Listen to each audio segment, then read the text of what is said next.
On this episode, we'll talk about female incontinence. We'll also talk about using protein shakes as meal replacements, and we'll talk about what determines the size of your stomach.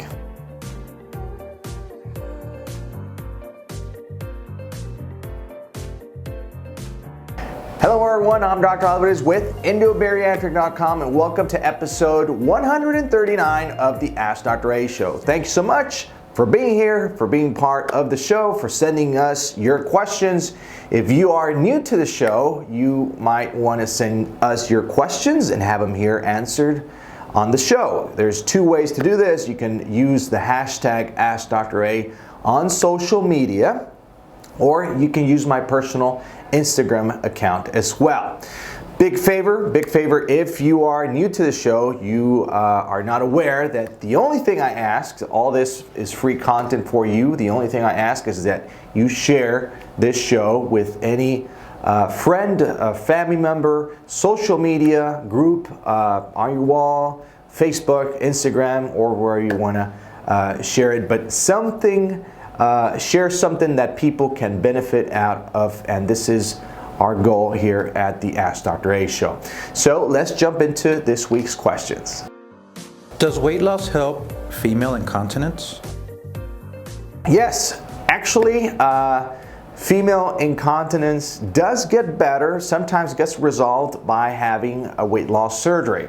Now, having weight loss surgery, of course, doesn't affect it directly. It affects it indirectly once the patient starts losing weight.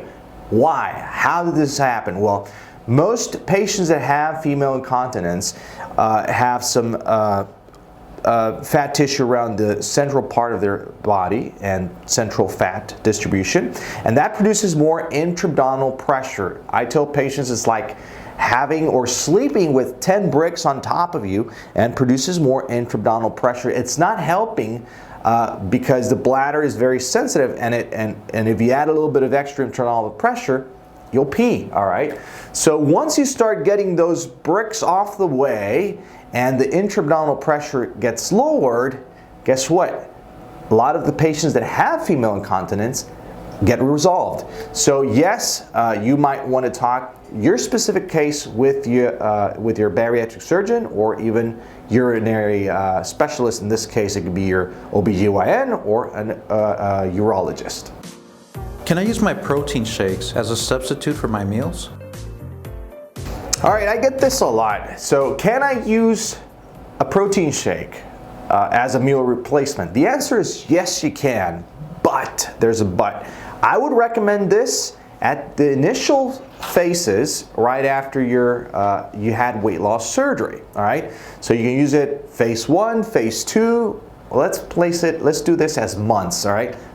First 3 months or 6 months. After 6 months, I want you eating real food and not having a protein shake as a meal replacement. I want you eating, all right? We are designed to eat and not just to have supplements that make up as a meal replacement. No, eat real food. It'll be better for you. You get better nutrients and you feel better, all right?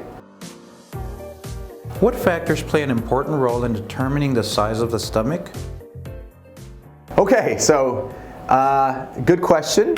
I get this a lot from patients that are here at our facility, and we do their surgery, and we normally have a nice souvenir we give out patients. It's called the Biggest Stomach of the Day Award, and it's a medal we give out every day.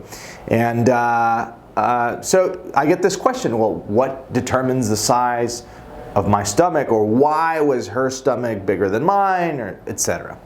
So I believe it's a combination of factors regarding genetics and also overeating with time, and the combination of both will determine this. Now, it doesn't mean, it's very important you understand that it doesn't mean that if I do a surgery on a 500-pound guy, he will have a bigger stomach than a shorter woman that's 200 pounds. No, because sometimes we go into those stomachs, those abdomens, and those stomachs on shorter ladies are big stomachs. So I believe it's a combination of genetics and overeating with time.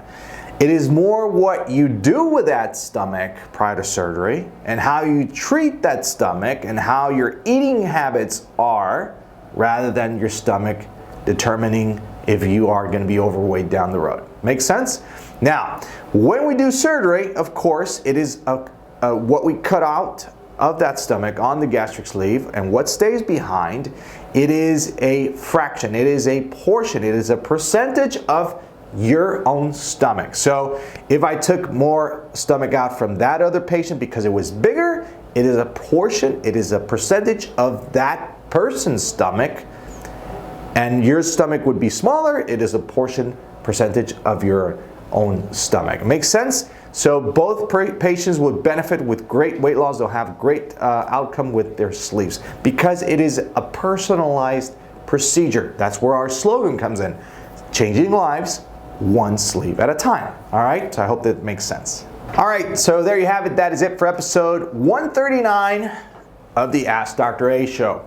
Question of the week is, what type of supplements are you taking? All right, I want to hear, are you taking protein supplements, vitamin supplements? If so, which ones? All right, on the comment section. I'm eager to read those comments. Okay, I'm Dr. Alvarez with Endobariatric.com, again, where we are changing lives one sleeve at a time. Take care and God bless.